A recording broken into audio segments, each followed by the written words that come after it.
These guys are ridiculous. These guys are ridiculous. Now, how about them damn Celtics? And we are back with another episode of How About Them Celtics. Sam and I are here recording on Wednesday, April 24th, the morning of Game 2 of Celtics Heat. Obviously, you guys are going to get the recap of that game in this episode in just a little bit. We're also going to talk about the rest of the playoff games, the Game 2s around the league, and your emails, because all of the content right now is Celtics content, The rat list. or playoffs contest content, and the rat list. Yeah, but for good reason, because it's playoff time, and so it's going to be the bulk of these episodes anyways. I'm at the Auerbach Center right now ahead of Celtic shoot around in a little glass box that's supposed to be soundproof, so I'm hoping it is, because everyone can kind of see me in here. But we didn't have another time to record this, so I'm doing it here. Reminder, as always, make sure to leave a like on the podcast. Subscribe to How About Them Celtics on YouTube. If you're listening on Spotify or Apple, make sure to follow there, leave 5 stars, all that good stuff. Sam, how you doing today? I feel like we never asked that when we start. We just kind of jump into things, but yeah. Well, I'd be up? doing better if the What Are the Celtics Wearing account tweeted the correct uniform today. After one game of taking the playoffs serious, the Celtics have decided they have had enough, and they are not wearing the whites at home. So I'm not happy. I tweeted about it. See, today. I looked this up 2 days ago, and I was so I could mentally prepare myself for what was incumbent. Is that the correct usage of that word? I don't know if I use that word right. I would just say so. Store, maybe. Incumbent. But if you go to the tweet from the What Are the Celtics Wearing account, nobody was happy in the replies. My army is starting to swarm. Even Greeny tweeted about it. He was like, this is disgusting. What are we doing? So I'm glad people are starting to kind of join me on the front lines. I still got nothing for you, unfortunately. I still got nothing for you. Listen, you're allowed not to care. The players like Adam Silver, though, Sam. They like him. They're fans. Overwhelmingly so. Anyways, we can jump into our recap of Celtics Heat Game 2. All right, Sam and I are here after Celtics Heat Game 2, a 111-101 loss for the Celtics Heat, taking Game 2, taking one at TD Garden before heading back to Miami in what can only be described as just this a Missoula ball win for the Heat. All the threes. They took all the threes. They took 43. I don't know if that's the most they've taken in a game this year, but I know they made the fourth most threes in a playoff game in NBA history, or tied that. So the Heat, led by Caleb Martin, who shot 5 of 6 from 3, Tyler Hero 6 of 11, Jaime Jaquez and Jovic each made 3, as did Highsmith. They made all the threes, and that's the game, and we'll talk about it more, but Celtics got out-threed by the Miami Heat, who shot 34% on open threes this season. So, yeah. This is a catastrophe. Going in the playoffs, I talked a lot about win your fucking home games, please. And it took them next to no time to already piss me off. I mean, come on. Can you please just take a look at what fucked you over last 2 seasons in the last 2 playoff runs? If you just won your home games, you could be going for a 3-peat right now. Instead, you are now tied 1-1 with a dog shit Heat team that doesn't have Jimmy Butler. And you're heading to Miami, which fortunately is not a very difficult place for the Celtics to play. They win just as many games down there as Miami wins up here. It's like almost like a friendly relationship where everybody just gets to kind of hang out at everyone's house and be fine. But did it feel a little bit freakish? Sure. I thought every fucking 3 went in for Miami. Also thought the Celtics were kind of bad, really bad. And it came from places I didn't necessarily expect. Credit to Tatum and Brown. Thought they were pretty solid, specifically Brown. Tatum got off to a really good start, didn't play great in the second half, missed 2 free throws in the fourth quarter, back-to-back. Kind of hated that. Al Horford, excellent today. Probably should have played more. Everyone else, you should walk to Miami. Derek White gets a coach ticket on the plane. Hauser was all right. I thought Hauser was all right, too, in his minutes. I thought he did pretty good, but everyone else Okay, him and Derek White can sit middle seat coach on the way down. Basically, KP get to walking. Basically, KP, Drew, Drew also bad. Pritchard didn't do much either. I think N from the chat that hates Pritchard DM'd me. He DM'd me and too, it just sent me 0 points. Respect. It's cool. Big Sure. respect. If you're going to commit to hating that much, I can respect it. I guess. Where were you in the last 2 games of the season? That was my question. That's okay. Who I knows? respect it. If you hate you hate regularly, I can respect the hate. If you're going to show up every once in a while, like only in the spring, then I can't respect it. But he was there through the whole season. Hate. It's true. The threes were whack. Me and Noah watched all of them after the game, and she counted the ones that were uncontested. I counted the ones that were contested. The Heat makes, I should say, and of the 23, 7 were contested, 16 were uncontested. That's obviously a very rough thing. Like we just watched them and like gave our own thoughts. We've done but that when Justin and I, Justin and I and Noah and Bobby disagreed up on the 9th floor. Justin and I were like, I feel like they're putting in a good effort to contest these. And Bobby and Noah were like, they're all open. And I think I fall somewhere in the middle because I don't think it was an effort problem. I just think the Celtics execution was abhorrent. It was terrible. Like the way I could describe it, I was talking to Bobby Manning about this. They played defense as if they were playing the same Heat team's offense from game 1.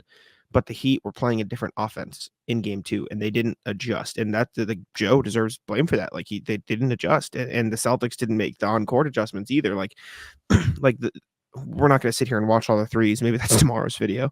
But just the screen navigation was terrible. It was a lot of, I'm going to drop all the way down and leave this guy open. I'm going to like Horford was guarding Hawkes on 1-3, and we argued about it because he didn't like press up at all. Like he like guarded him as if Hawkes was about to drive, and Hawkes just pulled up in his face. And my whole thing was like, how far up the floor do you expect Horford to guard Hawkes? Because Hawkes drove all game 1, and Noah and Bobby were like, well, he started from a point where he was 5 feet away from to begin with. Like, it's just the 3-point defense was useless in this game. It's like the Celtics were playing the same Heat offense, like I said in game 1, and they didn't adjust to that.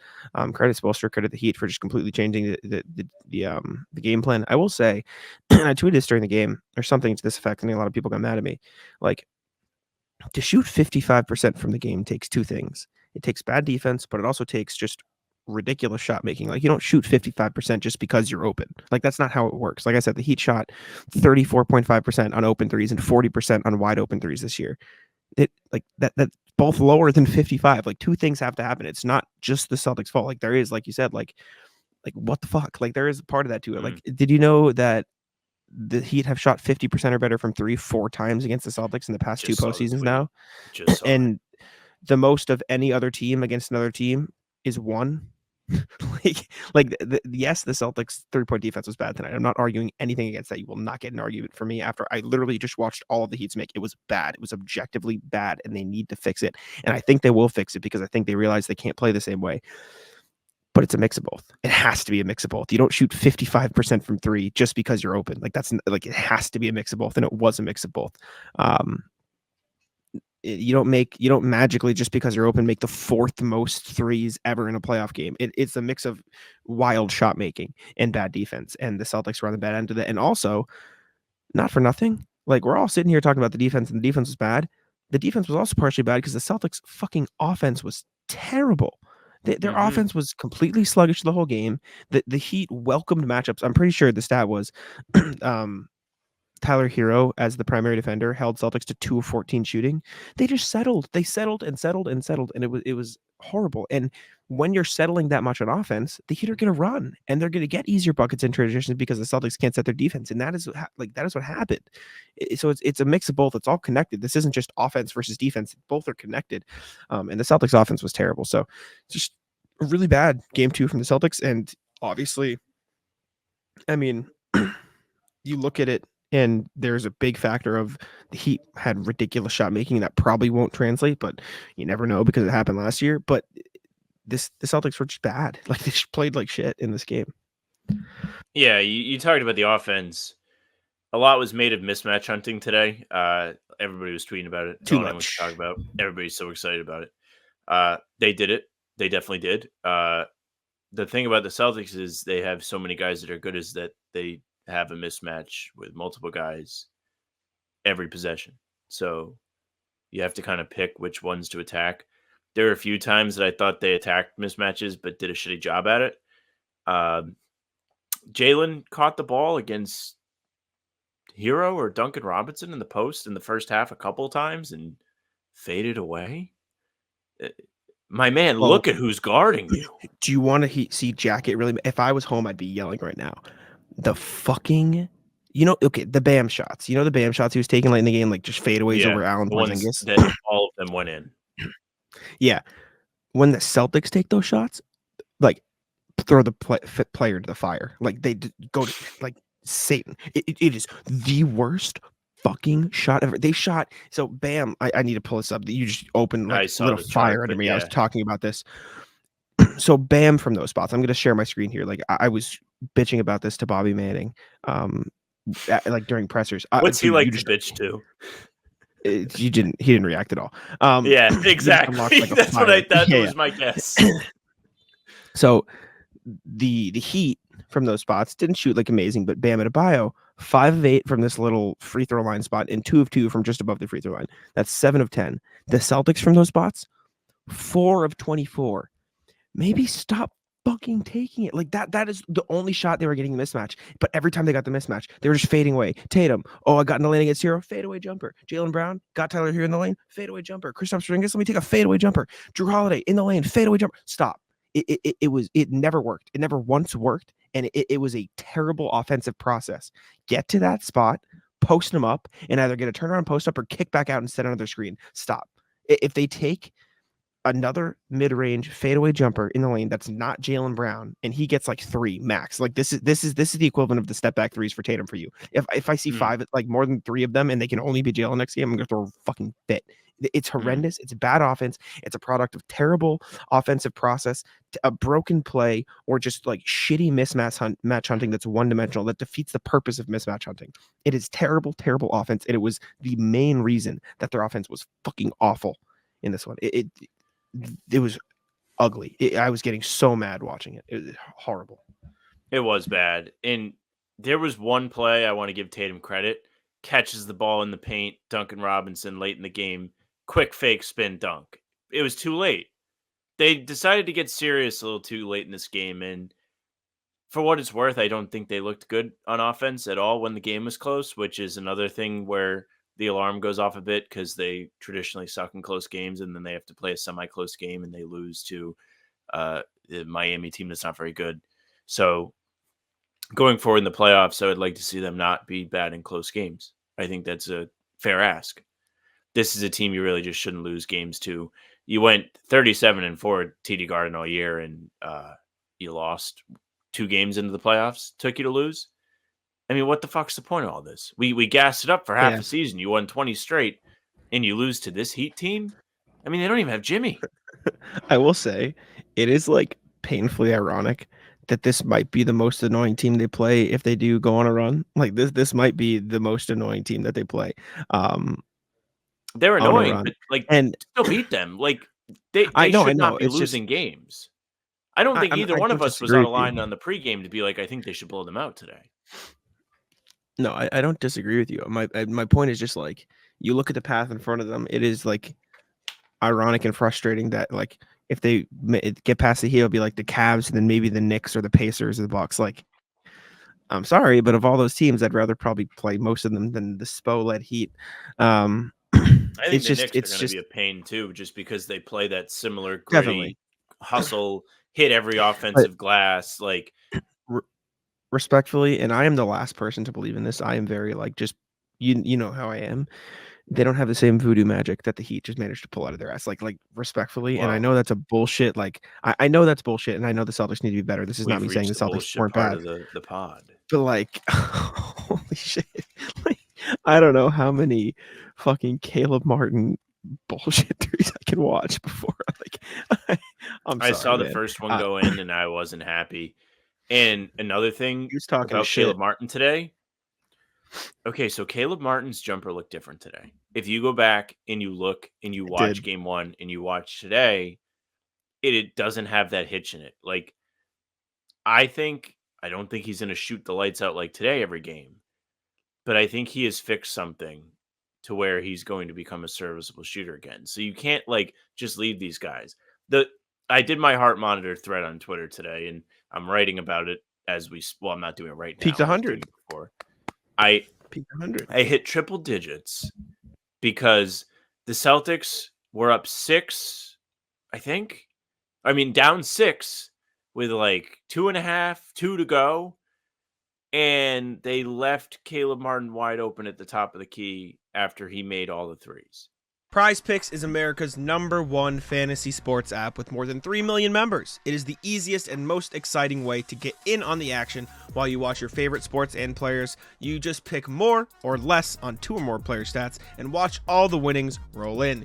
You can now win up to 100 times your money on Prize Picks with as little as 4 correct picks. You can turn $10 into 1,000 with basketball, hockey, college basketball entries today on Prize Picks, America's #1 fantasy sports app. One of our favorite picks here at the How About Them Celtics podcast is the Drew Holiday blocks. It's usually 0.5. He just needs more than 0.5 blocks. That means 1 Drew Holiday block.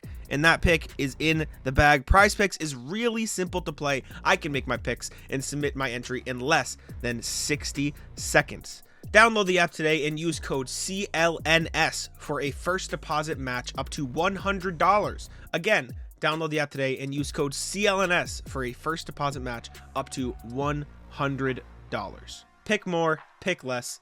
It's that easy. What the fuck was that?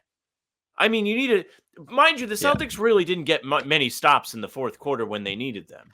They got stops, but they were staggered with, okay, the Celtics didn't score, so Miami's not going to score. And then the Celtics will score, and then they can't get a stop to continue to cut into the lead. They never really got past 5. Mm-hmm. You needed that stop, brother. This isn't the time to be well, we think he sucks, so we're going to just gamble. Guess what? You had the math in front of you to tell you today he doesn't suck. Maybe defend him. This is Chris Broussard right here. That's what goes through your head. What even happened? What are we even doing 6-point game with 3 minutes to go. You've cut half the shot clock off. Why is Kristaps not helping up? It's not Kristaps. It's what is Derek? Respectfully, I love him. Derek White is there, so Kristaps doesn't have to hedge. Or they're in his zone. But why did Derek White go over to help on this pick and roll anyways? Because I think they were afraid of Kristaps being put in the action. But to your credit, to your point, that's fucking stupid when you have 2 guys who have hit most of their jumpers now on the other side of the floor. You just have to accept that he'll be in the action. That doesn't make any sense. And if not, if they are afraid, Kristaps has to get over to the corner. Kristaps has to be sprinting here right now. He has to be sprinting over to Caleb Martin or Jaime Jaquez, or at least to this nail right here, the elbow. What did he fucking shoot today? Where Caleb is he Martin, going? 5 Kristaps? of 6. He's 4 of 5. Cover him. It's just their 3-point defense was horrendous tonight, and I don't think it was an effort thing. I think it's just an execution thing, and I think they will that. Luckily, that is something they can fix. In the next game, they can game plan better, because I do think, not to be positive on a day where we're not supposed to be positive, but I do think this is the only fucking possible way that he can beat the Celtics. And so if the Celtics just adjust their 3-point defense, theoretically they should be fine. But that doesn't account for the Spo voodoo, which is a very real thing. That You know what the most ridiculous part of this whole fucking game is? The one guy that can shoot threes, Duncan Robinson, was the only one that was awful. Yeah, ironic, right?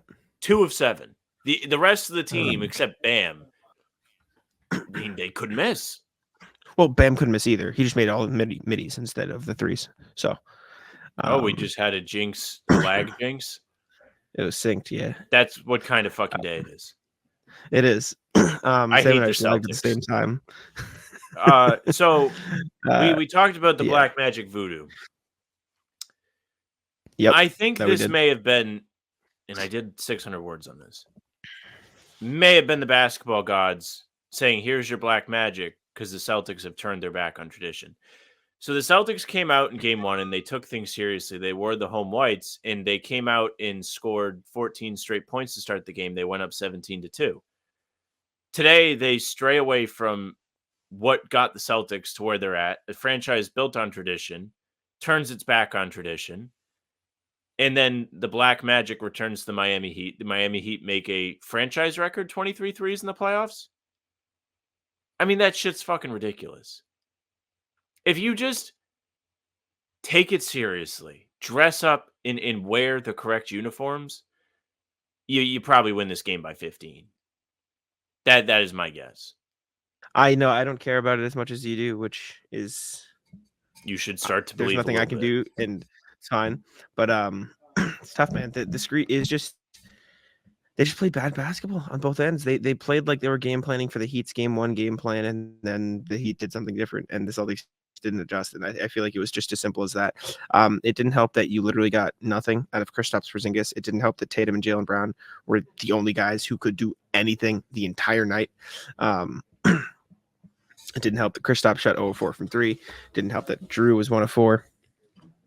Like the worst part is the Celtics didn't even like the people who screamed like Celtics take too many threes. Like that wasn't even the problem tonight. They didn't take enough threes tonight. They got out three. They got out mathed. They got Phoenix Suns. Whatever. I almost put the bag it. on my head Like, that says shoot more threes, but I said I'm going to save it for hopefully there's another. Well, hopefully not, but like hopefully the playoffs go long enough to where there will be a spot for a more meaningful loss than this. So I didn't want to burn it, but yeah, they didn't really shoot enough threes. Isn't that funny? Ironic. Speaking of threes, do we really think Drew Holiday needs to fire up in transition on the fast break? Don't think so. He's actually really good at those. Like he shoots really, really, really well. He's 40% on threes. You're seeing me now stray away from Tatum, where other people also need to read the room. Like there was one that he did when they were like dying to come back. Like they needed a basket so bad. He had just made. I get it, and I get the moment. I think it was separated by quite some time in this game. Maybe he did but make he had one. Made You're one right. earlier. He did. You are right. I mean, he shoots 40% on threes with 22 to 18 seconds in the shot clock. So he is like objectively just really good at those early shot clock threes. I did, yeah. Well, yeah. No, I looked it up after he made it because I was like, he's really good at that. I wonder how good he is. Ironically, the best in the league with at least 50 attempts in that shot clock is Jaylen because he shoots 53.8%. You know, who's probably the worst is Tatum. I don't actually know. But don't look. Yeah, Drew. I'm not.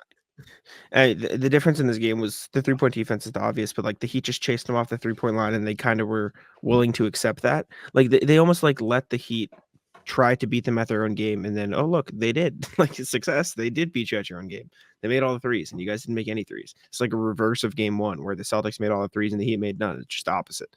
I don't know. Like I said earlier, I think the lucky part, or not the lucky part, but like the silver lining is this is fairly easy to adjust to.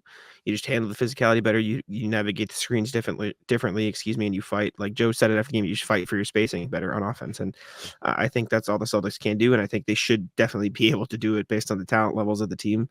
It's just about making that adjustment. And hopefully, if anything, this could be a nice little wake-up call for the Celtics. So look, this is a voodoo team. I mean, say what you want about Giannis. NBA champion said it starts with the equipment manager. Yeah. I mean, he's got a title. I mean, if you ask Drew Holiday, he'd probably tell you the same thing. Like, yeah, probably should have wore white at home today. I know he didn't have media availability, but he probably would have said that. You're right. How could I be so foolish? Yeah, that's all I got. I don't have anything. Bad defense, bad offensive process. I feel like a lot of people, and we're going to end on this, a lot of people, or we can't end on this, I should say. I just don't want to rant.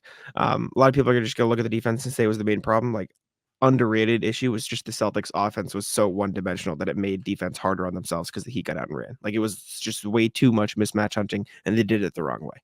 But anyways. I mean, if the Celtics scored what they scored in game one, they win today. Exactly. The offensive process was just bad. And that's a credit to the Heat's defensive changes, but the Celtics didn't adjust, and they got goaded into too many mismatches. But all right. Any final thoughts? No, I hate the Celtics. All righty. Let's throw it over to I don't usually do the future past selves, but you'll see a significant uptick in our spryness. So let's throw it over to the rest of the pod. All right. Hopefully that was another positive Celtics Heat check-in. We don't know right now, but we are going to jump over to the email, see what y'all had to say there. because we actually have a few emails since the last time. So we'll start off with Michael Hilly, barbershop questions. What's popping? I'm going to try to keep this short. Sorry, I totally caused your podcast to be 2 hours last time. Not that the viewers are complaining, just asking some fun NBA barbershop questions. I don't think you caused it to be 2 hours. I mean, we just talked No, about we every were playoff going to game. talk about the playoffs anyway. You'll see that in like 2, 3, 4, 5 minutes whenever we finish the emails. We're going to do the exact same thing. Yeah, don't worry about it. That wasn't you. Question 1: If/when Tatum wins a ring, what does he have to do? What does he have left to do to be better than Paul Pierce as a Celtic? This Stay. is really difficult, huh? Stay. I think stay. Yeah. Great answer. I think just good answer. I think that's the only answer, right? Just don't stay murder as long. somebody. It's like, I mean, don't like destroy your image. A part of what makes Pierce so beloved as a Celtic is how long he was here. So I think if Tatum stays in Boston for at least the large majority of his career and he wins a ring here, I don't really see the case for Paul Pierce, respectfully. And I love Paul Pierce, obviously, but it's just, right? Like, Pierce had that element to him that Marcus had. I don't really know how to describe it. There was just some kind of connection where everybody kind of had a love for him. He gave the love back.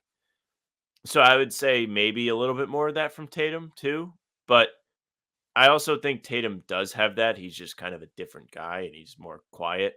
He never says anything bad about the city. He's certainly started to lean into the Celtic stuff far more as the years have gone on. I know it.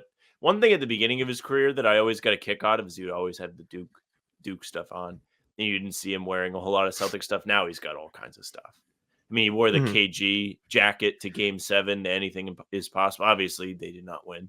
But it was still like a cool nod. Like he kind of is starting to understand the history and all of that. So I think he's taking strides in that direction. Not to say it's the most important thing ever, but it is a thing that made Pierce to be so beloved and held in high regard like he is. Yeah.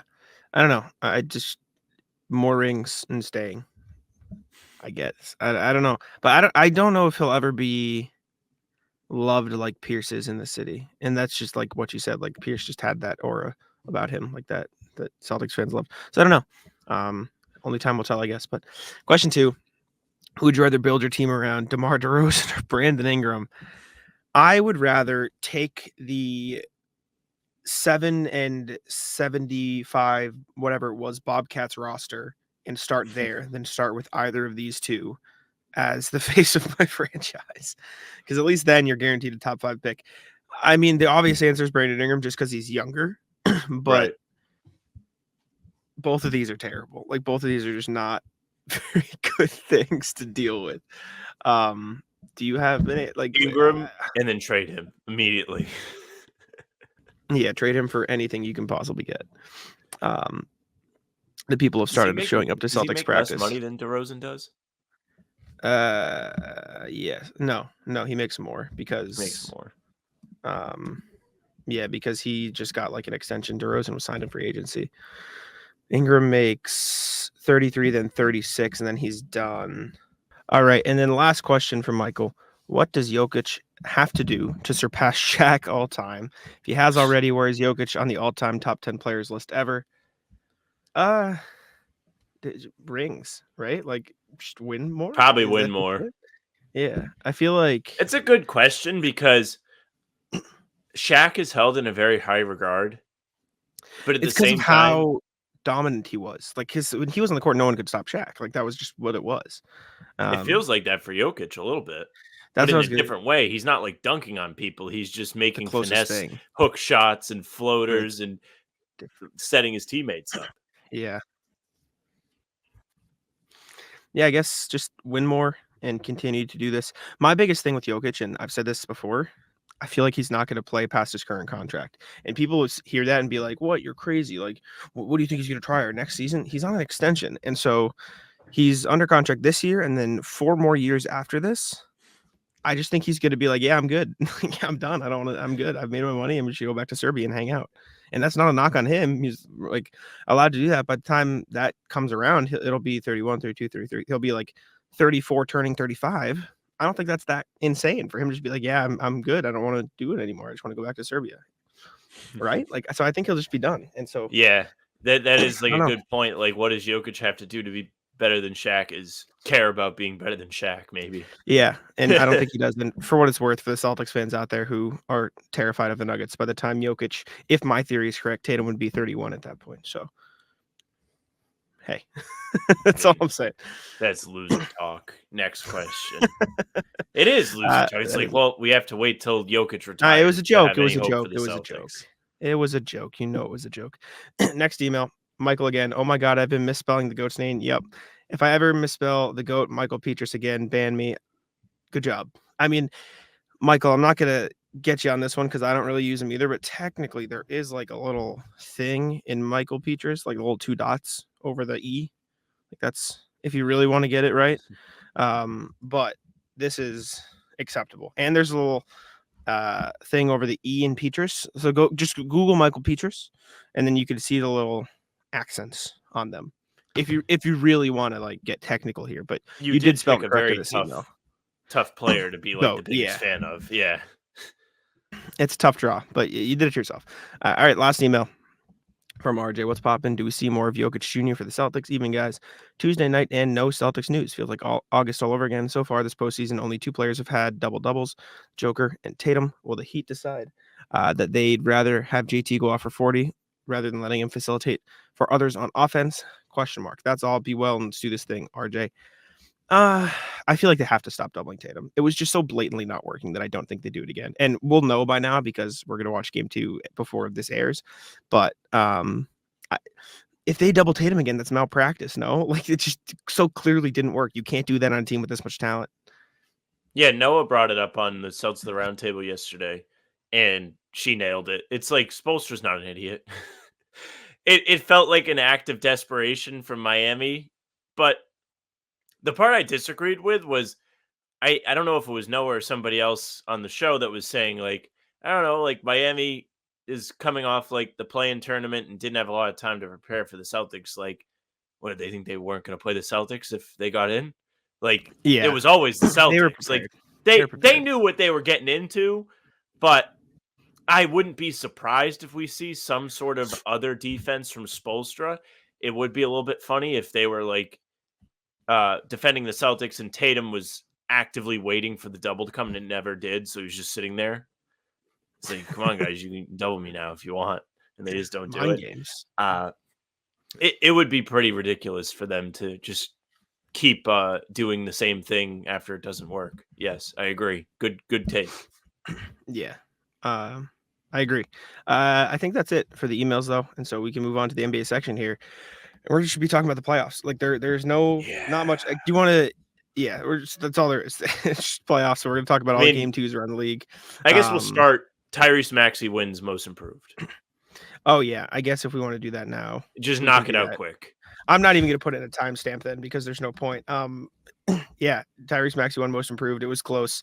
I think Kobe White should have won because to the point of somebody who put it on Twitter, like everyone kind of knew this was happening. Like everyone could have predicted this. I feel like most improved should go to the player who no one expected, like the most improved because he wasn't going to be shit. Like Kobe White got a $10 million contract. Tyrese Maxey was going to get a max even if he put up the same stats he did last year. That's my thing. So it doesn't matter. The funny thing is, you stood on the soapbox on the last pod and like really defended this, and a lot of people agree with you. Like a lot of the voters, it was a close race. I saw the thing, and I think I texted to you. I was like, "This was a lot closer than I thought." You had a lot of people agree with you. So I mean, good on you. You nailed it, and looks like the casual league-wide voter still prevailed. The people that probably are more similar to me than you that watch less games. They watch the teams that they support or cover, and that's really it. Maybe they don't know as much. I don't know. And this isn't like very obviously, yeah. Like it's just weird. All the voting stuff is stupid to me. I'm not a fan of the awards because the way you presented it is probably the correct case, but because there is no measurable type thing that they go by, it's left to the subjectivity of people that maybe aren't the most. Well, no, I mean, it was the masses, and this isn't like Tyrese Maxey had a phenomenal season. I'm not going to sit here and say like he sucks, like he had no business there. Like he was a fine candidate. It's just not how I would vote on the board, and I think that's the point of subjectivity and having a large group of people do it is like you get the result of what the majority stink, and it's Maxey. So whatever. It is what it is. I just disagree. I thought it should have been Kobe White, and it wasn't. But doesn't matter in the grand scheme of things. Let's talk playoffs because that's what does matter for real. Where did we leave off? Is it just all the game twos? Did we get every game one in the first pod? Every game one had happened Okay. by the time we did our Monday pod. Perfect. So let's do it. We did the weekend recap of game one, so we are in on game twos. The only game two that has not happened yet is Thunder Pelicans, which is probably one that a lot of people are excited about based on the first game, but that has not happened yet. And even if we did the regular late night recording, still would not have happened yet. All right, let's rock with this then. I have all the 6 game twos that happened already on the screen. I'll pull up the NBA section. And let's start with Mavs. I was about to say Mavs catch again. Cavs Magic again. Let's start there. Magic just cannot score the ball. That's point blank period. Nothing else to say. They cannot score, and I don't know how they overcome that. I have flip flopped. They're cooked. I haven't flip flopped just yet because everything. So I'll say this: Orlando has definitely not played at the level I thought they would play in the playoffs. They are also a young team that has yet to play a home playoff game. So when they inevitably do play a home playoff game, I anticipate that they will look less like a lottery team. They will probably have a little bit of juice behind them. Orlando hasn't had a home playoff game since when? Dwight, probably. No. They've played home some playoff Vucevic years. I was thinking home court advantage, yes. But to your point, they haven't even been a competitive playoff team since Dwight Howard. This team is a team that many people thought would win in the first round. It was not unfathomable that Orlando could beat Cleveland. They have looked god-awful so far. They, like you said, cannot put the ball in the basket. But I'm very intrigued to see how players like Jalen Suggs, Cole Anthony go down the line. Even Paulo, Franz, who has not been fantastic so far, play in front of a pumped-up Orlando Magic home crowd, right? And I stand by. If Cleveland gets punched, I'm not convinced they get punched back. It might not be by Orlando. It might be by the Celtics next round. But they do not seem to me like a team that is just ready to roll. The Donovan Mitchell stuff is weird. Cleveland has not scored a bunch of points either. They have not been good scoring either. So we'll see how it goes down. I don't know. I've been swayed off my opinion. I think this could be 5-game series from what we saw. I get home court advantage. I get that whole thing. I get playing in front of your fans. I get being a young team. They can't score. There's just nothing. They just cannot score the ball. There's nothing that they've been able to do successfully on the offensive end of the floor. I think you're seeing the real advantage of obviously everyone's oh, defense wins in the playoffs. Defense wins the playoffs. Yeah, but you also need at least one player who's comfortable putting the ball in the basket. Cavs have Donovan Mitchell. The Magic have nothing. There's nothing. They do have nothing. And so nothing yet. You may see a goat emerge in front of I think the Orlando faithful. No, I think this is that game today. No, it's tomorrow. So only there's games only 2 today games. Game twos. Yeah, just Celtics then Thunder.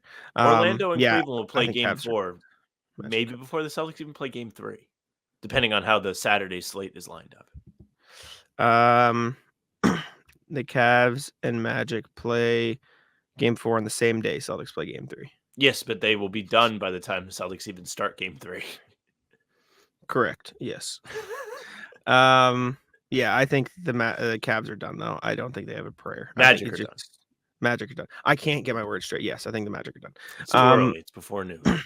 Next one, Sixers Knicks. I'm up. What can I say? I'm here. What do you like? You're feeling good? I got it. Of course I'm feeling good. They've won. They're up 2-0. 100% I'm feeling good. So I agree. I think you should be feeling good. Feeling great. I think you also were very close to feeling the complete opposite. Absolutely. But you know what? I'm not though. And you want to know why? Because Philly's Philly. They're not built for the Philly, playoffs. Man. I was devastated. I watched the fourth quarter. I mean, I watched the entire game between Philadelphia and New York on Monday, and it a game that Philadelphia had by the balls. It looked like it was going to be all Philly. New York made a second half push, but Philly was in control for most of the game. Like if you pull up the game chart, it's going to be one of those where it's red, red, red, red, red. Oh, maybe it's a little blue, red, red, red, red, red, blue. They choked. This was one of the most embarrassing collapses I've ever seen, and I'm a Celtics guy. Like, I mean, I watched them blow a 13-point lead to the Bucks in Game 5 2 years ago, and that was disgusting. Tyrese Maxey, catch the ball, brother. Maxey gets knocked down. And then Nick Nurse can't decide if he wants a timeout. Won't go. Hartenstein, the rebound. Yeah. This and Kyle Lowry missed a free throw. He has the most egregious flop you're going to see. Yep.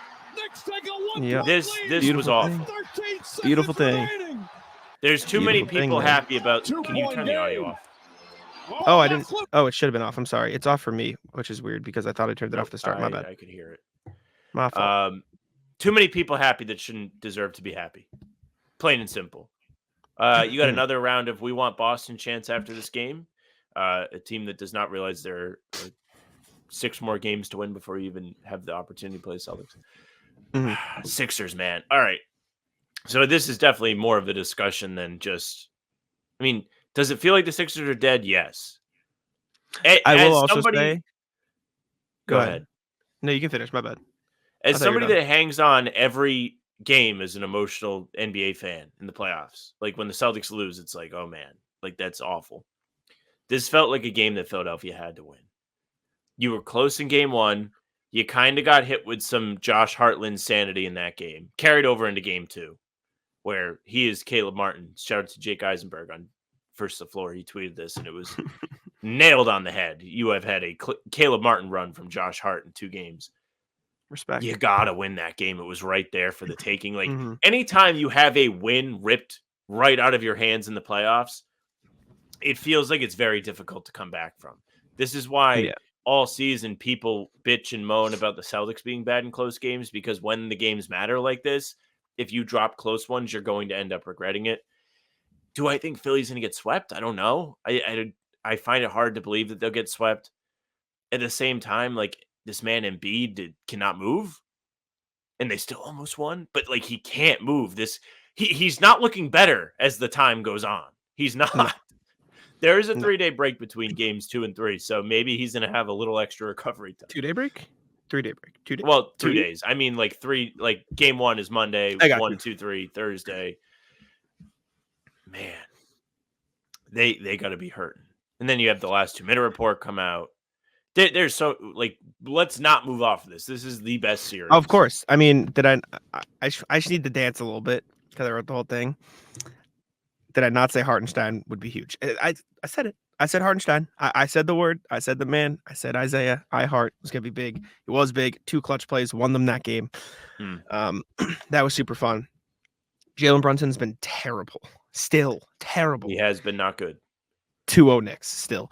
Joel Embiid. Amazing in the first half, not good in the second half. Because like he just, Liam, friend of the pod, a long time ago, sent me a meme today, and it was like those formats where it's like a bunch of teammates saying one thing, the teammate responding. It was all the Sixers. Joel Embiid, please be the dominant post player, and then it's Joel Embiid. Haha! Look at all these cool threes I'm taking.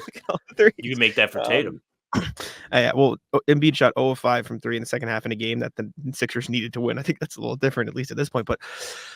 Yeah, man. Like, and I want to preface this so you don't yell with you lose the game because you fumbled, not because of the refs. But the last 2-minute report must have Philly fans just head in hands. If you liked upset Philly fans, go listen to part of my take from today. Max, diehard Sixers fan, reacts to the 2-minute report. He was not happy. Maxey got fouled. Should have been something else, like Lowry got fouled or something, and then they should have given Nick Nurse a timeout. Like all this stuff was happening, but catch the ball, brother. I mean, all right, so catch the ball. How much?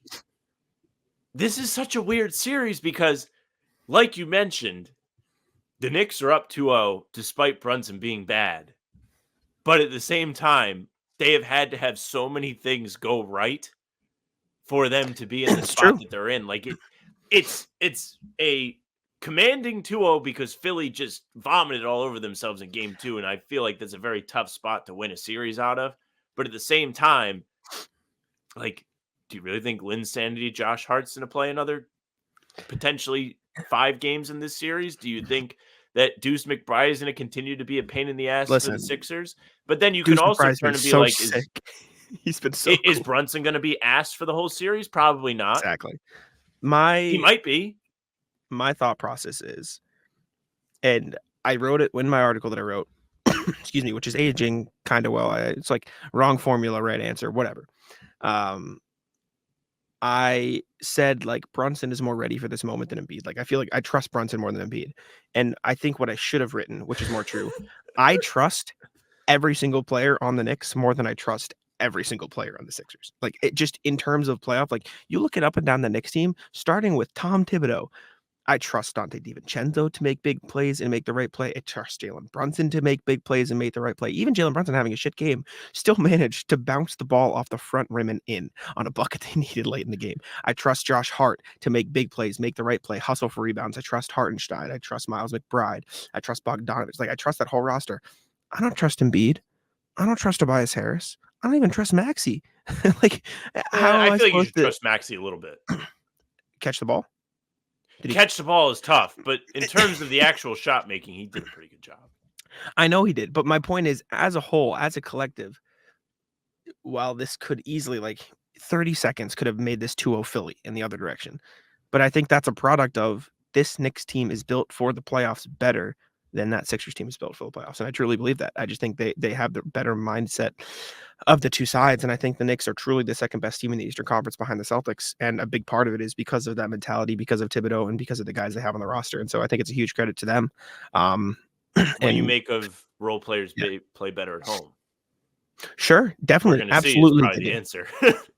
Sure, they definitely do. But I think with the role players the Knicks have, i.e. Josh Hart, i.e. Dante DiVincenzo, like I don't think they'll be as affected as other normal role players because their mindset is so, I don't know the way to describe it. Like they play like Marcus. You know what I'm saying? Like they play like that gritty, hard-nosed guy who just doesn't give a shit. Like they don't care. Well, They're just I there to play think hard no matter what.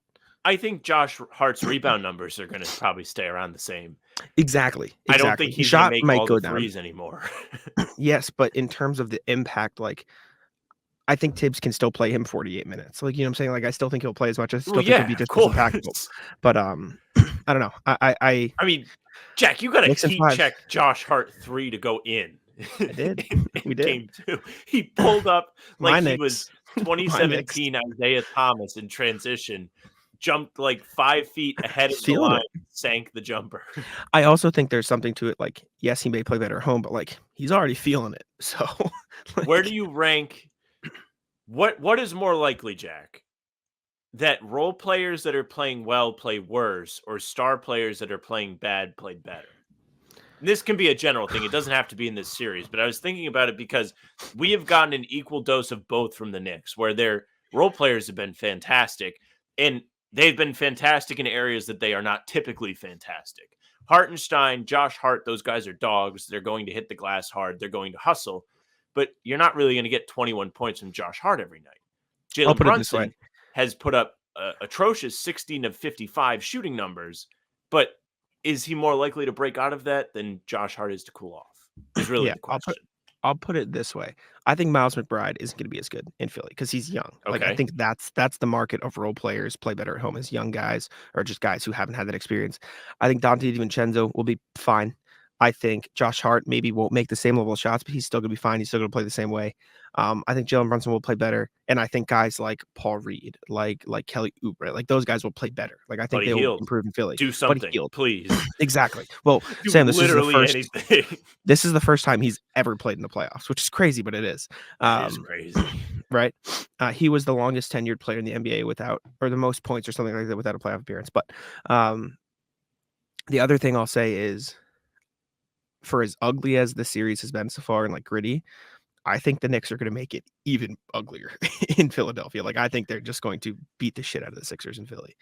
Like so, Philly's got their I backs don't against know. the wall. It is time now to be like, let's stop embarrassing ourselves. Knicks in 5. Knicks in 5. I really hope they lose. I mean, listen, Jordan Shrug. Come on. I think Philly really fumbled this. This is a series like anybody that picked Philly can't feel that bad. Because like it's Mm. not like a pick like picking I'm trying to think. Like if you really picked Phoenix and you believed in that, Mhm. which we can transition into, I guess. But like, I don't know. If these guys had any like decorum, you might be up 2-0. Decorum. That's such a great word, and it's not wrong. It's just a funny word to use to describe it. Let's transition into Minnesota, Phoenix. Listen, I mean, as I was dancing for the Knicks, I feel like we have reserved the right to dance for the Timberwolves because we said it. Like, I don't get why so many people pick Phoenix here. Like, it doesn't make Nah, any I don't sense to get it. me. Phoenix is just a team with no depth. They have nobody. They went all in to get Bradley Beal, who's not somebody I'm convinced is very good. I Mhm. love Durant. He's a fine player. He finished the night with 18 points. Nobody I will else say besides Booker had more points than that. no. And Grayson Allen going down is huge because he is like such an important shot maker in terms of their 3-point volume. Yep. But you can't convince me that it mattered, man. This 12-point margin isn't indicative of what the game was. The Wolves were up by like Was 20 not even late in the close. fourth. Yeah. And dude, Jaden McDaniels, are you fucking kidding me? Did you see the? I know you saw it. The Ant clip where when they traded for KD, they were like, "Ant, what do you think of this?" He's like, "We have Jaden McDaniels." And they do, in fact, have Jaden McDaniels. That man not only, I'm going to go look up the stats and hopefully they're up. He not only had 25 and 8, he locked up KD, and he's been locking up KD. Like, he is shutting that guy down. Anthony Edwards scored 15 points. If you don't win that game, you're not going to win a game. Like, I'm just not convinced you have any chance. Like, you're done. Like, you can't win that series. And I need to check, like, the actual box score. Hopefully it's right here. How'd the math work? Interesting. Actually, it's impressive that they It's made not the that same. big of a discrepancy. It's right here. Look at this. Right there. Free throws, aggressiveness. I want to find the box Aggressiveness, score. or is it math? Well, This was what do you not a mean math. math? This is not a point at the math book game. Minnesota only made 3 more threes than Phoenix did. I know they took a lot more. They just missed. No, they only made 1 more three. Oh, Minnesota made 9 threes. I'm sorry. I Yeah. read that as 6. I didn't have it blown up yet. No, Yeah, no, not yeah. a math game.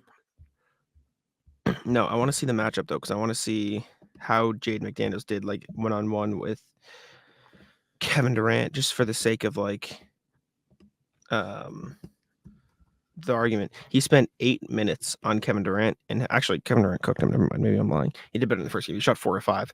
I don't know, man. Just Minnesota's better. And I will also say, to your point of the Knicks, like Minnesota is a young playoff team, and they've been at home. So I'm curious to see how they do on the road. I think that's huge. But right now, Phoenix just looks cooked. They On look the other done. hand, like you think Phoenix's guys would play better on the road. Like nobody on Phoenix has been great. And Minnesota's defense should be to credit for that. But like their whole core is mostly veteran. Like I don't know what you would consider Devin Booker at this point, but he's been in the league Veteran. since 2015 and he's been to a Yeah. finals. Like That for sure. can't crack 100.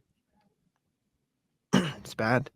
Yeah, Minnesota just looks good. I think they win the series. Still probably like I think Phoenix gets like 2, but I still think this is a T-Wolf series. So This is I where feel we're good about going to that. get to see this like back half of the week when teams have to play in a different environment. I'm excited to see it. Definitely. Lakers Who Nuggets. you want? Lakers Nuggets. Nuggets is You want nice. to talk about choking? Look no further. Hate to see this. I mean, Dude, I almost tweeted Mankind getting thrown off the Hell in a Cell when the Knicks had won and it looked like the Lakers were going to blow out the Nuggets on the same day. I was like, this is awful.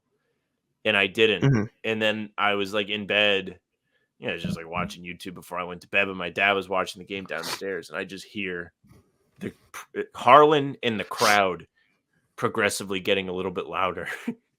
And then I just hear like up my staircase, good. And I was like, oh man, something just happened. yeah, dude. I was listening to NBA Front Office show on my way into the Auerbach Center today with Keith Smith and Trevor Lane. And the whole point, which was 100% true, is like the Lakers have no room for error, and you blew it. Like you had to win this game. You had to win this game, and they didn't. a lot of Lakers fans mad at the refs, and Trevor and Keith had a conversation about it, and Trevor, who is a Lakers guy, prefaced it with like fairly so. He was like, I want to make it clear the Lakers lost this game, not because of the refs, but because they blew a 20-point lead. It's completely their own fault. But we need to talk about the replay center because it is broken. And I just want to look at it because, Sam, I want you to imagine D'Angelo Russell in any other jersey outside of Lakers, just for the purpose of this exercise. Okay. Just any other Pull it jersey. up. He could be in a Charlotte jersey. So there's this. I'm going to make sure to mute it this time. So this was called. Okay. There we go. Also, nice to see Gabe Vincent playing well.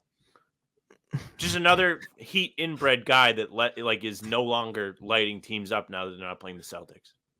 Very fun and cool, if you ask me. So here we go. This got called. D'Angelo Russell drives to lane. Michael Porter Jr.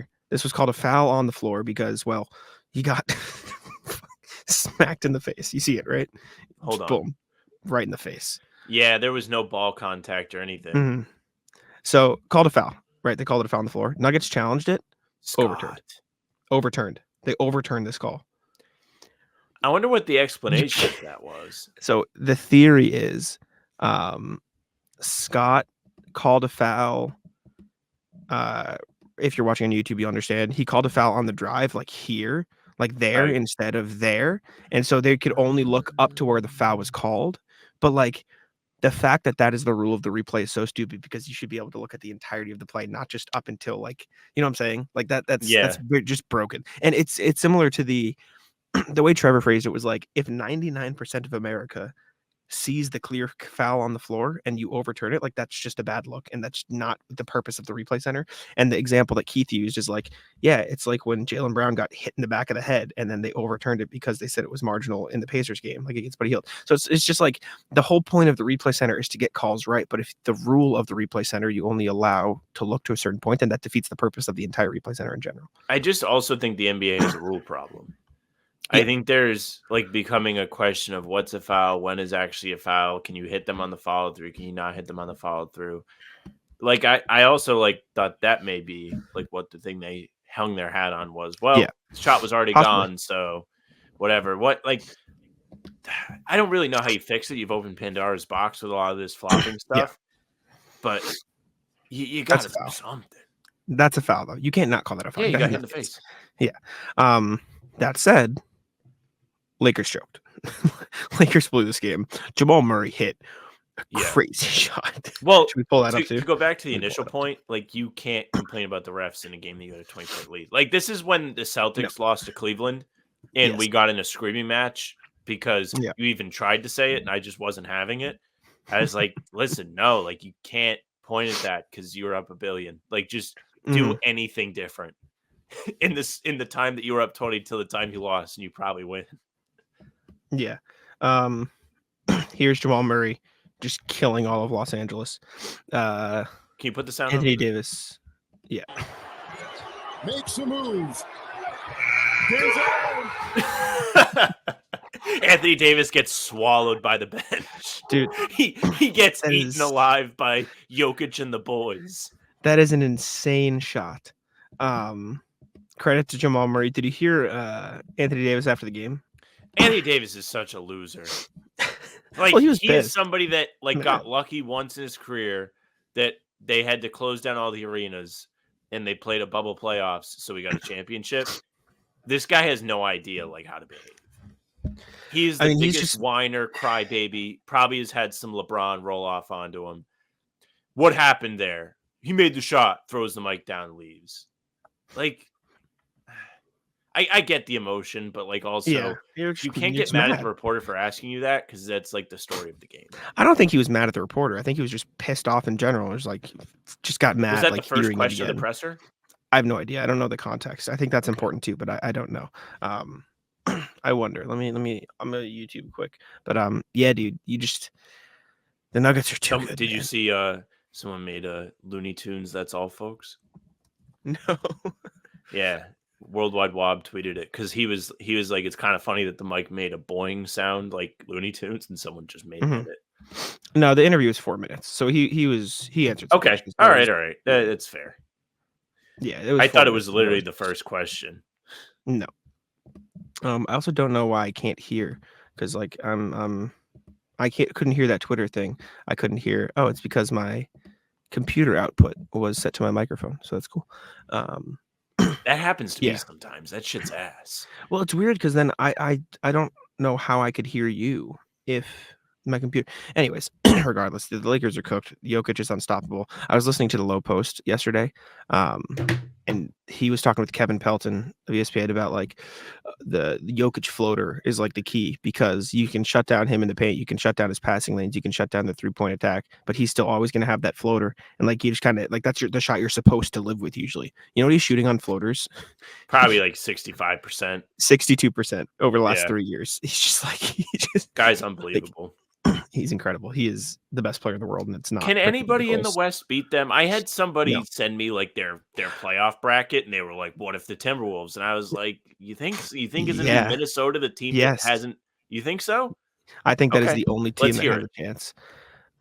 They're the only team that is big enough and has, ironically enough, a defender long enough to even like start to disrupt Jokic Okay. and has the perimeter defenders to scramble around. Like I think if the Wolves play them in a series, you almost have to bench Cat or have him play, or it's just because Naz Reid's a It's better, funny to more hear, active that's all. defender. And I think if you're the Timberwolves, I think you roll out a lineup of Mike Conley, Anthony Edwards, Jaden McDaniels, Naz Reid, Rudy Gobert. You have Anthony Edwards guard Jamal Murray. You have Mike Conley guard Pope. You have Jaden McDaniels guard Michael Porter, and you have, or maybe you have Naz Reid guard Michael Porter. Excuse me, and then Jaden McDaniels guarding Aaron Gordon. But the point is, put Rudy on Jokic. Have whoever is guarding Aaron Gordon help off of Aaron Gordon. And then you just live with Aaron Gordon threes, and then you hope another defender can rotate in and cut off the passing line.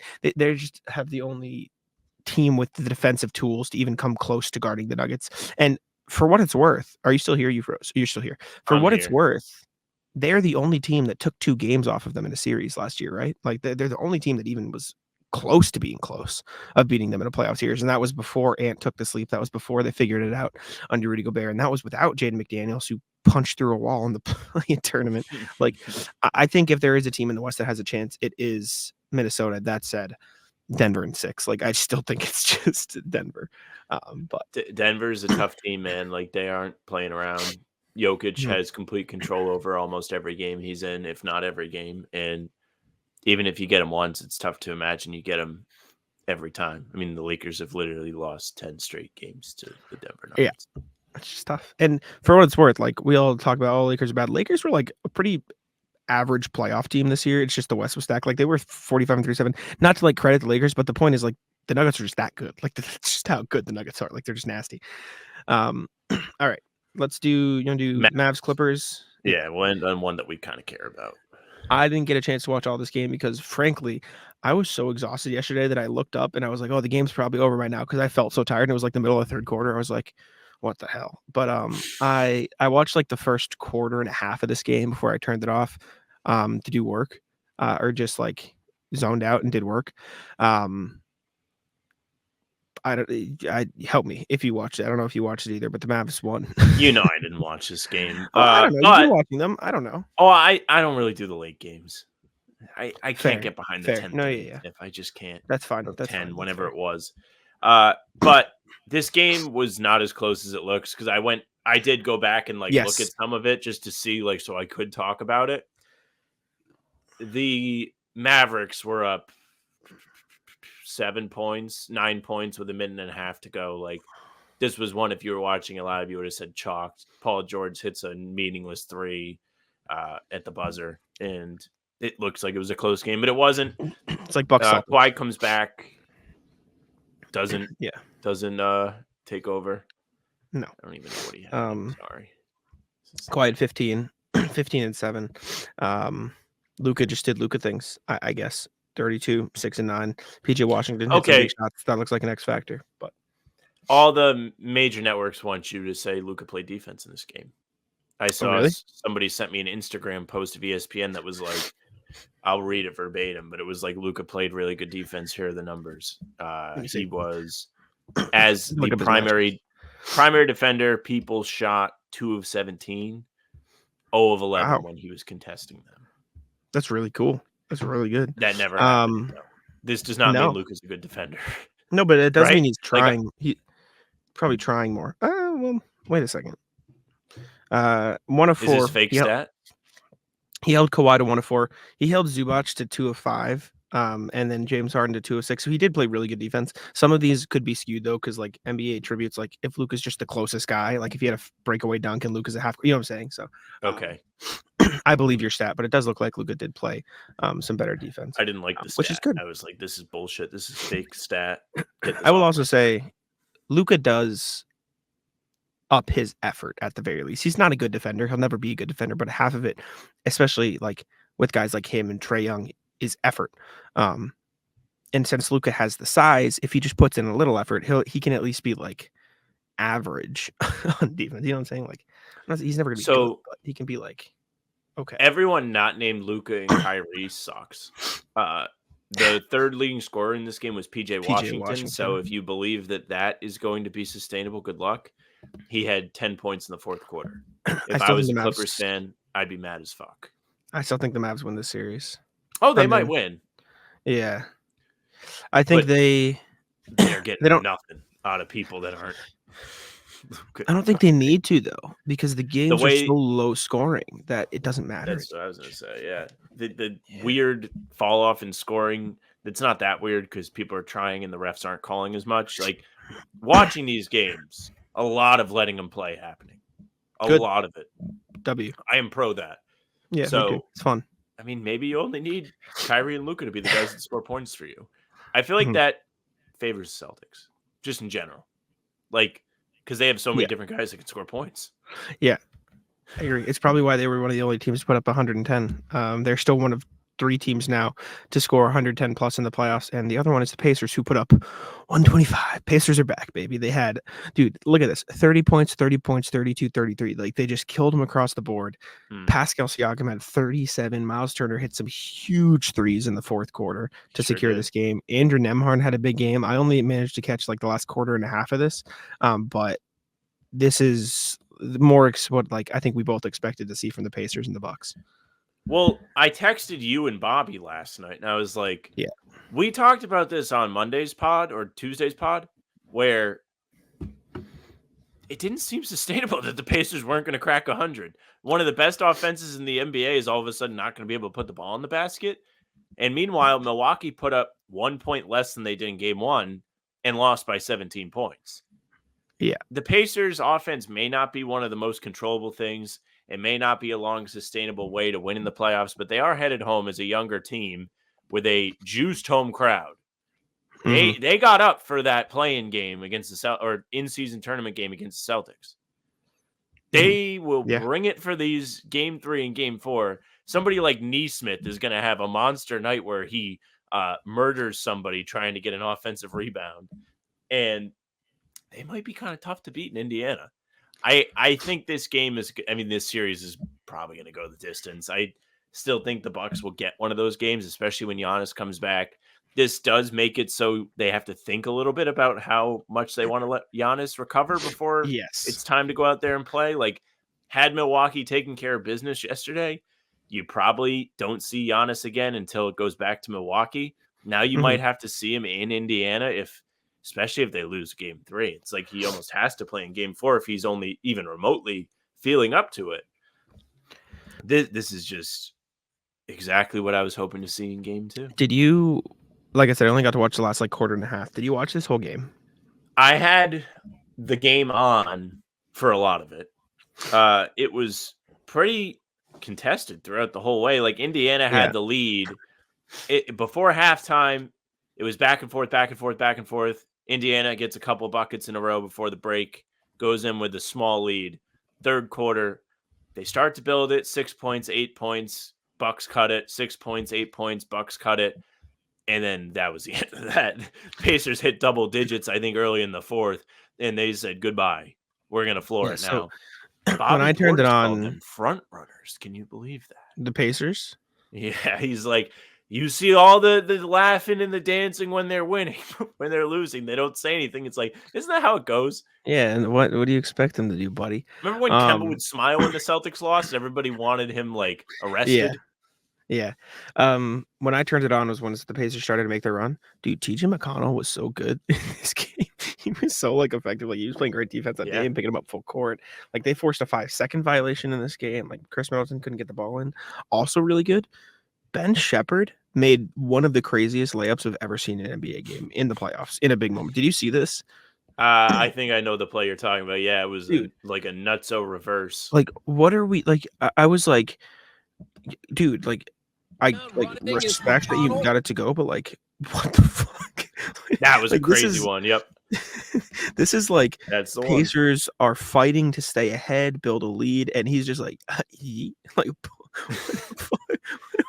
He said, "Watch this." I was like, "Oh my god!" The balls to be able to willing to do that. Shout out Ben Shepherd. Yeah, I still think this goes pretty far. I still lean Pacers just because I don't trust the Bucks. But what's going on with Tyrese? Giannis. He's still not taking any shots. He took 10 shots. He took the same amount of shots as Aaron Nesmith. Took less shots than Obi Toppin. I don't know. I wonder if it doesn't matter because they still won in a blow. As weird as it sounds, because I said it after game 1 too, but seeing this, I feel like the most important game 1 it mattered. Game 1 it did matter, but in general, in a series like this where they're very clearly going to put their best defender on Tyrese Haliburton and Pascal Siakam, if he can just create the gravity and kick it, sort of like Tatum does, because he's one of the best passers in the league already. I guess it doesn't really matter because you can just kick to guys who are capable of hitting open shots. Nesmith can hit an open 3, Miles Turner can hit an open 3, and if you get them open, why take a dumb shot? So I don't know. I guess it doesn't matter. We'll see moving forward. I do still think we'll see a Haliburton game at some point, but that doesn't bode well for the Bucks. No, I did also. I gotta see find my tweet? What the latest is on Giannis in a second. Do you see the tweet that I said? What did you say? Well, Cam pointed out that we could potentially get a Celtics, Cavs, Pacers, Knicks second round, which is wild considering what you would have guessed at the start of the season. I would probably get I would have probably had the Celtics, Philly, Miami, Cleveland, and or Milwaukee Bucks, yeah, something like that. It was the Celtics and the Bucks going into the season. It was who's going to be the better team? Who's going to adjust better to the new cast of characters? And then even at the start, Philly was huge. They were awesome. I tweeted, if we do get Pacers Knicks, I don't care when it happens. I don't care how it happens. At one point, I just want the Pacers to be up big or the Pacers to make a comeback. And I just want Tyrese Haliburton to look over to Spike Lee and just go hit him with a Reggie Miller. Please. I just need it. I need it. Latest on Giannis from Shams. This is, I think, from this morning on Run It Back TV from FanDuel. I'm told Giannis has at least started to do some stationary jump shooting, but still not much cutting, no scrimmaging, no all-out running yet. I think the Bucks have to be prepared to keep playing without Giannis. All right. Who's that from? Chris Haynes or Shams? Shams. Shams. Okay. Yeah. I guess we should trust Chris Haynes. I don't know, man. I don't believe in the Bucks, especially without Giannis, but even with Giannis. So I still think Pacers. Did we get any good doc quotes yesterday? I gotta look. I did not. Gotta search Twitter to see if we got doc quotes. It's a must. He's probably just getting cooked. So when I search Doc Rivers, it's just gonna be everyone making fun of him. Yeah, I did not see. Excuse me. Wait, this isn't. Is this real? What is this? What's this? This just popped up on my Twitter timeline when I searched Doc Rivers. It's Doc, we're getting cooked by Siakam, help, and it's Doc Rivers. The haircut? Apparently, yeah. Yeah. Is this real? Is this a real thing? That's a real thing. Today, from that happened after the game? No. Oh. This was months ago, I think. Because I remember somebody was he looks like I forget what they said. I think they said it. The Dominican guy at the barber shop. I need to ask you a question, and I know you love Doc Rivers. Are we sure he is a top 15 coach of all time? Are we sure? You're asking me to rank all-time coaches? I'm just saying he was placed into the top. Well, he was in the top 15. That's what I'm saying. He probably still has a good coaching resume in terms of the one. He's been to 2 finals. How many coaches have been to multiple finals? The list is probably pretty short. Then he's made several deep playoff runs. Really, he hasn't been back to the conference finals since Boston because the Clippers never made it. Like Blake Griffin never made it. Right? Blake Griffin never made it. Yeah. And then in Philly's LA. never made it. So I don't know. Maybe after Boston has really hurt his legacy. I mean, I don't dispute that. I don't think he's been great. For context, just because like if you're gonna say it, you need to like some of the people who could have made it. I looked up an article like, oh, these players were left off. Mike D'Antoni, you can't really say because he didn't win a ring. No. So like that doesn't really count. Rudy Tomjanovich, I don't know if he won a ring. He did. He won the Rockets 94-95. So there's that. Maybe you put him on. John Kundla, 5-time champ, Minneapolis Lakers, wasn't on there and Doc was. I don't know. It just I looked at it and I was like, with all this discourse, question. Anyways, that's all I got. Could you find any quotes? No, nobody tweeted Doc quotes yesterday. What are we doing, people? It's tough. Maybe he didn't say anything. Maybe he was embarrassed. He's embarrassed. All right. Shall we go to the route list here? Oh, we found the Pritchard dunk. Oh, did you? You gonna pull it up? Greeny tweeted the Pritchard dunk. Do you want me to pull it up? I'll quickly. Yeah, you can pull it up. I'll put it in the private chat. All right. So if you don't know, at practice yesterday, the Celtics were breaking Pritchard's balls, saying he didn't dunk. He's never dunked in a game, or he doesn't dunk in games. Found Pritchard dunk. How old is this? This is 2022 season when they went to the finals. Here we go. Oh, Bruno Fernando with the assist. Boom! Dang. Look at Marcus. Marcus was like, "Oh my god, this is funny." He should dunk. He's had opportunities to dunk this year, and he hasn't done it. Yeah, he can dunk. He's fine. He's got that on lock. All right, Ratless time. Ratless time, indeed. Please kick it off. Hit me. You got anything? Oh no. Is this the wheels are turning? I think I've just been so consumed with the NBA playoffs. Yeah, I don't have much. The Auerbach Center just totally. What is happening with the background right now? The fuck? The background. Nothing wrong. Looked weird. The Auerbach Center was early today for the first time ever. Usually they're very late, and so I got here early to record. And 6 minutes into our recording, the curtain just like slowly rose up, and we were like, "What the hell?" And there was like 3 people here. It was me, Noah Dalzell, and Mark D'Amico. Chris Haynes was here too, but everyone was like, and they only had one. It was just Drew, and he got in and out before like the bulk of people got here. So literally, it is noon now, and I guess a lot of people just didn't show up because I think somebody's probably texted them. But it was just like, what the hell? And like we were all stunned, surprised. And apparently, like as I was in here recording, Noah and Richie, who's the camera guy for CLNS, Richie's a beast. He's sitting right there as I say this. Richie turned to Noah and was like, what if the curtain just went up right now with no one here? And it just goes, zzz, it just starts going up. So yeah, I guess Ratless for being super early because they're always Wednesdays. Late, I fucking hate Wednesdays, dude. Wednesdays are the busiest fucking day. I didn't even run today because my legs are kind of tired. I didn't take Monday off from like leg exercise, so I guess I earned it. But usually, like I have to wake up, run, go to the gym, do Talking C's, do the pod. I have like work stuff I have to do. Then I play basketball, which I'm not gonna play basketball today. Rat list the high school kids. So high school kids now have infiltrated the basketball runs at health tracks. They bring. So the funny thing about high school kids is like they bring their friends, but then they also bring the kids that want to be friends with them that they aren't necessarily friends with. So you have like an additional 8 to 10 people at these runs, meaning our court is not big enough to play 5-on-5. We only play 4-on-4. So you have at least 2 more squads coming to wait in line. If I was to go play basketball with runs starting at 5 p.m., I would have to hope I get on a team that's going to win. I would have to hope that I get there early enough to play right away.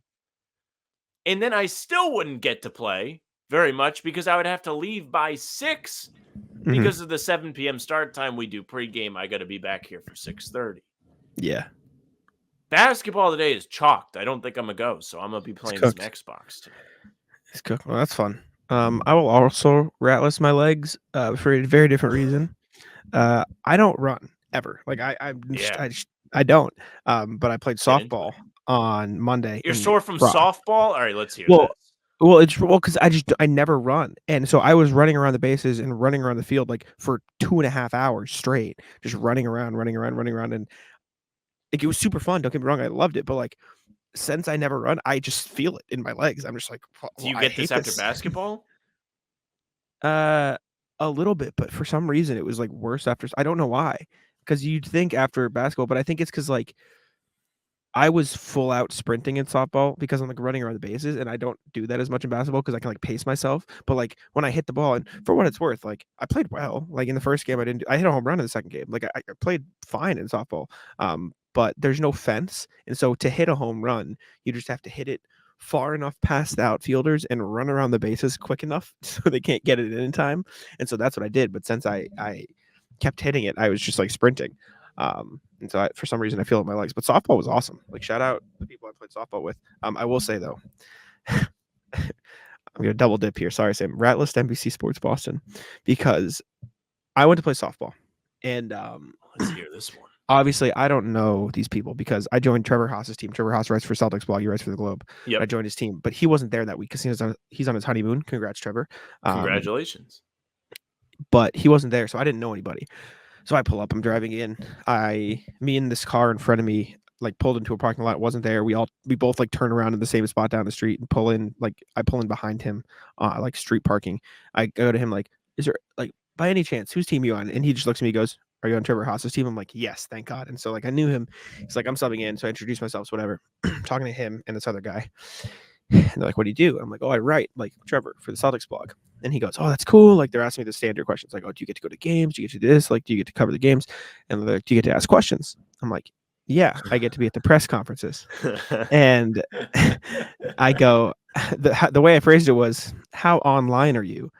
And they're like, yeah, I cover. I'm like, I'm on Twitter. I do that stuff. And I'm like, do you see the Joe question? And I didn't have to say anything else past the Joe question. They're like, that's you. Like they just knew exactly what it was. I'm like, as soon as NBC Sports Boston I posted like the that. clip, I knew I was That's a like, good rat list.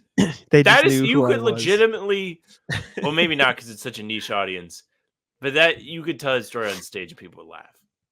Yeah, they just knew who I was, and one of the guys was like, "Dude, I sent that to like 12 group chats when I saw it." I'm like, "Cool, thanks." So I'm that guy now, which is funny. I still can't believe your legs were sore from softball. I don't know. Did I say this on the air? Or did I just say this to you and Bobby? When I was a kid, like I always wanted to play baseball at a very high level. Yeah. And my dad and I would like drive around or whatever. And we would see men's softball. And I said to my dad, I was like, I would never want to do this ever. Because to me, this is giving up. You've completely changed the game, the sport you're playing, because you can't play it at a high level anymore. And you know, I mean, you're playing for fun. There's nothing wrong with that. Yeah, you're just a loser. It's fun, man. Come on. As a child, I just always looked down on those that played men's softball. Yeah. No, it was really fun. I had a good time. It's co-ed, so it's like girls and guys, and so it's a good time. It's really fun. But what was I gonna say? I was playing in like this is like ultimate small world. I was talking to this guy, and he was like, "Oh yeah, my college roommate is a Philly guy, and he covers the NBA." I'm like, "Oh, what's his name?" He goes, "Oh, Jake Fisher." I'm like, what the fuck? Okay. It's like, what the hell? Wow. You'd be like, I kind of know Jake. Not I was really. like, yeah, but he's been on our know him podcast a little bit. before.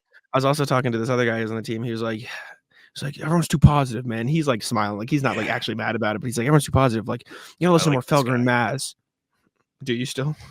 Well, Felger and Maz are like entertaining and they're good at what they do, but I don't think you should be like they know ball. Yeah. Well, he was like, they tell it how it is. I'm like, okay. No, they don't. They try their best. I know. He was like them and like the Jones guy, Adam Jones. They're really good. I'm like, I don't know if Adam Jones is pretty good. But yeah, no, it's awesome. I'm excited to play again. I don't think I can play next week because I'll be in Miami, but it's really fun. I had a good time. So W softball. I don't have anything else though. Do you have any other rat list? Rat list, the Shea and Check commercial. It's time to retire it. Oh, I like that commercial. You're an asshole, and I think everybody in the comments didn't say you're an asshole. Why? Because that commercial's been running for like a month and a half. It was played endlessly during March. Oh, see, I haven't. See, I like when commercials come on, I just mute and I like don't pay attention to them, so I don't like see them. So I've seen it like twice. I haven't actually like I don't have the experience of seeing it. No. Like, okay. People in the comments are gonna be like, "Go fuck yourself." Okay. I hope you stumble walking out of the Auerbach Center today. My bad. I didn't know it was like that. like thing. I didn't know it was that recurring. Is it like the well, commercials that I see all the time? The Vistaprint guys. Vistaprint, yeah. Them and It's who? kind of like What's their that, name? but I'd probably say on a national scale. I don't think it's that bad. What's the small business one that I hate? It's Antonelli's. We're the Antonelli's. Oh, Antonelli's cheese Yeah, shop. not a fan. Yeah. Out on them too. And then there's this other one on Nesson. I don't even know what it's for. I think it's Capital One with Julia Garner that just runs during Red Sox games over and over and over and over and over. And like it's literally every single commercial break you see it twice. It's You know what commercial was like that insufferable. last year? Was the Shohei New Balance. Every time my dad would be watching a baseball game, it's Shohei. Dude, my TikTok nowadays is all memes about Shohei and his interpreter. It is like it's like a person coming up to Shohei and his interpreter. It's like, oh, can I have your autograph? Can I have your autograph? And it's just like the interpreter looking, and Shohei's like, yeah. And then it like time pauses for a sec, and the interpreter like whips his head and he looks over, and it's a guy about to like make a putt on the putting green, and he stops Shohei and he looks at the person asking for an autograph, and he goes, Shohei would like to bet you $16 million that this guy will make this putt. And then the guy, and she goes, okay, deal. And the guy putts it, and a bald eagle comes out of the sky and steals the ball and like goes off to the distance. And then the interpreter's like, autograph fee is $16 million, Shohei. And Shohei's like, that's an expensive autograph. He just signs it and signs away his 16. They're very good. I didn't do it justice, but it's all over. So bonus rat list. The NBA for putting these big ass gaps between Celtics games, not for the reason of there being a gap between the games, but also the Celtics and Bruins play at the same time today. Ooh, that is. I mean, I'm not going to watch the Bruins anyway, but I know a lot of people are going to watch them. That's lame. Like, I mean, I didn't watch the Bruins on Monday either. I watched the NBA games because that's more interesting to me. But again, if you care about both of them, you're going to have to multiple TVs, something. Bruins are 1-1 right now, right? Yeah, they lost on Monday. Ratless the Islanders. Did you see for the video of Frankie from Barstool? Yeah, I did. They were up 3-0 and lost 4-3, and they gave up 2 goals in the last 9 seconds of the game. In 9 seconds of game time, they let up 2 That's goals. like the black magic that like the Heat do. Did you see it? That's how the Knicks got their miracle. Did you see how the goal happened? The second one? No, dude. I'm sorry, and we can wrap on this because I don't want to take too long. I gotta get out of here, and I know you have stuff to do. But like the way they scored this goal is like the equivalent of like the Celtics looking the other direction and somebody getting a steal and just laying it. It's like the Jose Alvarado steal in the corner. Ugh. You know what I'm saying? Like it is. I need to find it. It was like the equivalent of that, and it was like 5 minutes after, or excuse me, 5 seconds after.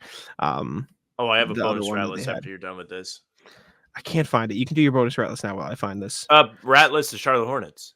They may ruin one of Jack's favorite podcasts. JJ Redick is a serious candidate for the Hornets head coaching position and could land a second interview, according to Shams. I wonder if he puts it in his contract or like says like I still get to do the pod. Like I can still do my podcast. Like I wonder if that would be like a condition of his contract. But all right, here's Celtics update. If it goes to 5 games, 7:30 next Wednesday. There we go. All right. So guess what, Jack? That means we have another fucking Wednesday of just shit. Correct. They better so this is what happened. This was right after. So they scored here, right, with 2:15 left, and then this is the face-off. So face-off, go in right here behind the net, and then just hip check. Everyone's looking the wrong way. Boop. Well, that's a catastrophe. Terrible. What a terrible way to go out. Look at this. Yeah, ready? Flicks it behind. Hip check. Goalie looks the wrong way. Grabs it off his ass. Just flicks it off his ass. Disaster. All right. That's all I got. I got to get out of here. I'm literally the last one in here outside for Richie. So you can just hang out. Good timing, though. It's perfect. I guess, yeah, but I'd rather go home before the game. Anyways, thank y'all for watching. We appreciate it very much. Or listening if you're on audio platforms. Make sure to leave a like and subscribe to the How About Them Celtics YouTube channel. Lots of content coming at you. And we're going to find a time to record no matter what, clearly. So yes. I'll let Sam wrap it up. Yeah, thank you very much for watching. Make sure you subscribe to the channel, hit the notification bell, and leave a like. If you hit the bell, you won't miss any of our daily uploads. We're coming at you with something new around 5 a.m. every morning. We've got these full pods Tuesday, Thursday, and Sundays, game recaps the morning after, and other videos in between. You can find our live streams of Talkin' C's on Monday, Wednesday, and Friday. Celtics of the Round Table around 6 p.m. on Tuesday. And pre-game, half hour before each game. It's always a blast. Come hang out. We're here no matter what. You can find us on Spotify and Apple. All audio versions of the pods and game recaps will be there. So if you follow us, they'll go right to your feed. Leave us a 5-star review. We would appreciate that very much. You can email us. hbtcpod@gmail.com is the address for that. You saw Michael and RJ hit us with a few different things today. Join the fun. Send your thoughts on game 2, rat list, whatever it may be. We love to hear from you guys, and we appreciate you listening. You can also find us on socials at How About Them C's, Twitter, Instagram, and TikTok. Our Facebook is just the name of the podcast. Our streams are there. They're on YouTube, and they are on Twitter. Jack's Twitter is JackSimoneNBA. Mine is at Sam LaFrance NBA. That's it for us. Bye. Taco. Come on. Taco.